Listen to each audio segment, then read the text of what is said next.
There's a chocolate recipe locked in an Egyptian vault, translated into Arabic, guarded so intensely that journalists aren't allowed within 100 feet of the production facility. This single formula generates $25 billion in value. And the craziest part? The empire started when a guy in his 20s inherited his dead father's bakery and decided to do something that sounds completely insane. He drove around Italy giving chocolate away for free to kids who couldn't even buy his product. This is Michele Ferrero's story, and I guarantee the business lessons here are worth way more than most people learn building companies their entire lives. We're simple storytellers, and we make complex business crystal clear by breaking down the strategies behind companies that actually built empires. By the end of this video, you'll understand why improving beats inventing, how giving away your product creates demand, and how one company dominated 3 completely different markets using the exact same ingredients. Let's break it down. We're starting in 1946, Northwest Italy. Pietro Ferrero runs a small bakery in Alba, obsessed with finding the perfect ratio of cocoa to hazelnuts. But here's the thing. Pietro wasn't using hazelnuts because some focus group said consumers wanted nutty chocolate. He was using them because actual chocolate was expensive as hell and nearly impossible to import during wartime. Hazelnuts were local, cheap, abundant. Here's your first lesson, and most entrepreneurs completely miss this. Constraints breed innovation. Pietro took a limitation and turned it into his signature.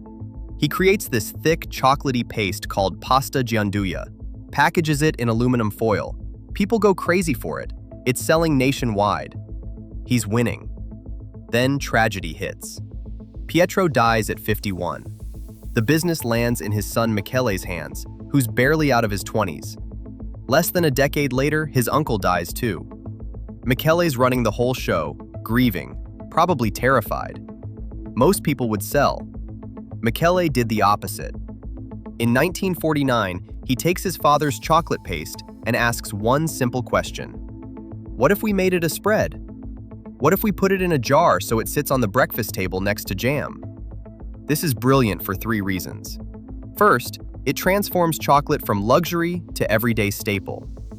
Second, it changes consumption from occasional treat to daily habit.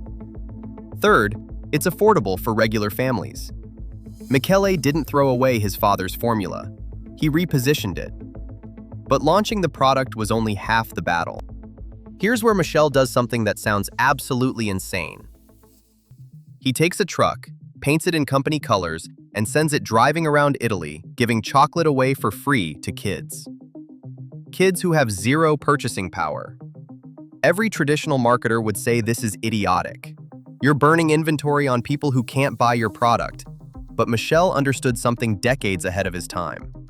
Kids don't buy things, but they influence household purchasing decisions more than anyone. Those kids go home and bug their parents. They create demand. They associate your brand with happiness and that colorful truck that showed up. This is guerrilla marketing before the term existed.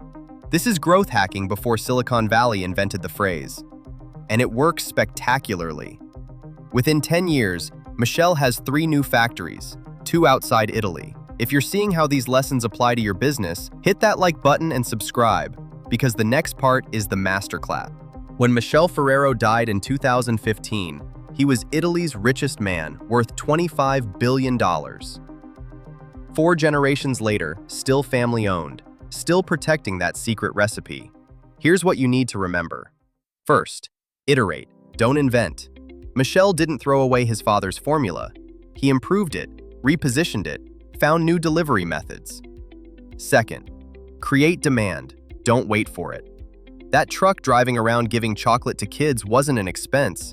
It was customer acquisition and brand building.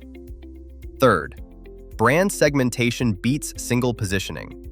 Nutella, Kinder, Ferrero Rocher, same company, similar ingredients, completely different positioning. Fourth, competitive advantage requires protection. That recipe in an Egyptian vault isn't paranoia. It's understanding that easily replicated advantages aren't advantages. Fifth, build for generations, not exits. No venture capital, no going public, just 4 generations of compounding success. Michele Ferrero took his father's bakery and built one of the most recognizable brands on the planet without selling out.